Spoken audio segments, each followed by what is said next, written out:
What's going on, everybody? Christian Ballard with Ballard Sports Media. You guys know me, but bet you didn't know Coach Alan Sharpe. How we doing today? Doing great. Just got out of practice and uh, ready to talk a little ball. Absolutely. So, talk to me real quick. I did get a chance months ago to talk with Coach McBrayer, who is now at Coleman. So, how has the transition been to coaching one team in the men's, but now you're coaching both the men's and women's?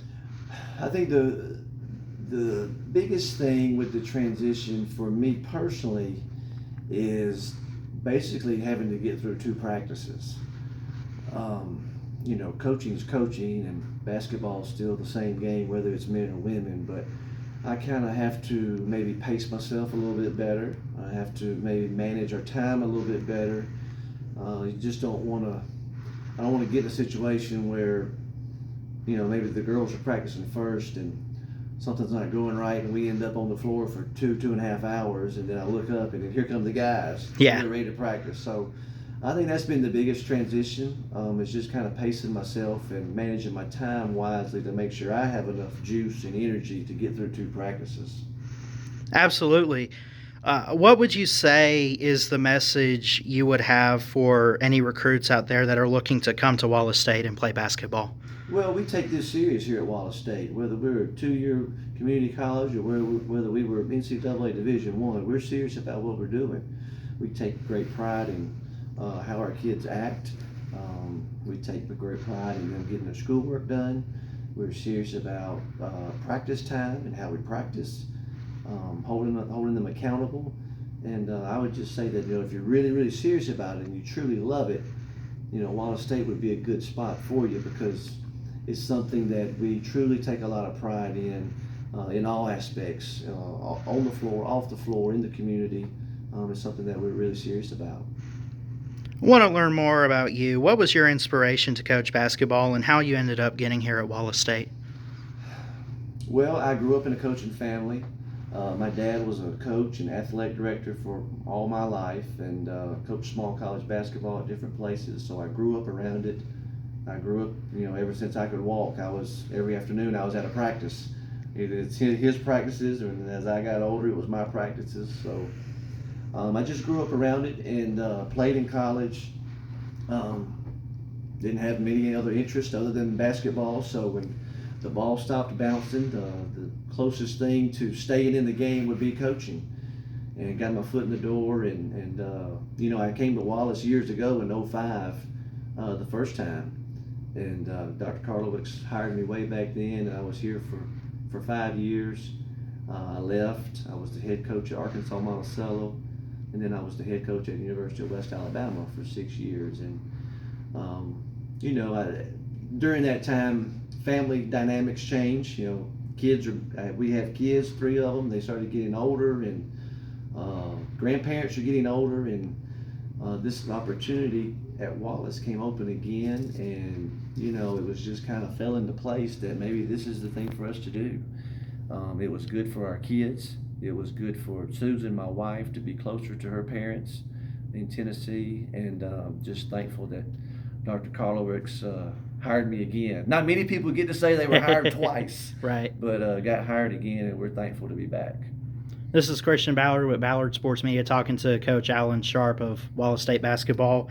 A lot of teams I notice, especially for me that I watch college football and everything, there's a lot of teams that focus on a word or a identity throughout the season. And I know the season is yet to get underway, but you've seen a lot of practice. You've seen a lot from the boys and now the girls. Is there an identity that has been found in both or either team? Well, through the years, I've always wanted to kind of, enforce or create an identity with our team. And the first thing when you were thinking about that question was toughness. There's an old saying that my coach used to always say when we were in college was that we want to be the toughest team on our schedule. And that in some ways that doesn't make sense, and in other ways it makes all the sense in the world. And you saw a little bit of our practice right there, and I would like to think that our practices are going to be tougher and more physical than any opponent that we're going to face. And that's my job to bring that along day in and day out. We can't have days where we don't have energy and juice and talk and we're into it, and that starts with the coach. And I'm gonna make sure that I'm not gonna have a bad day. I'll always be talking. I'll always be keep them on the edge, and all those things lead to toughness. And toughness is hard to find these days. It is. And it's just something that we pound them and stay on them about, and we just create that kind of culture every day at practice. I want to talk about some players real quick. What have you seen as far as leadership in the Lady Lions? I noticed a player in Jaden Winfrey, who I've been watching here the past couple years, even under Coach McBriar. What have you seen in her? Yeah, Jane's doing great. It really helped that there were 4 ladies that stayed from last year, and Jaden and Mari and Red and Kate all stayed, and they've really tried their best to do a good job in terms of leadership. But at the same time, it's all new to them as well when you have a new coach. But we're fortunate that Jaden and Mari played significant minutes last year for our women's team, and they averaged 9 or 10 points a game. So it's good that we have that experience coming back, and we'll lean on those 2 heavily, especially early in the year this year. That's awesome. And then on the men's team, a guy in Tyson Walker, number 1, I saw out there. Looked like he plays pretty tough. What do you see in a guy like him?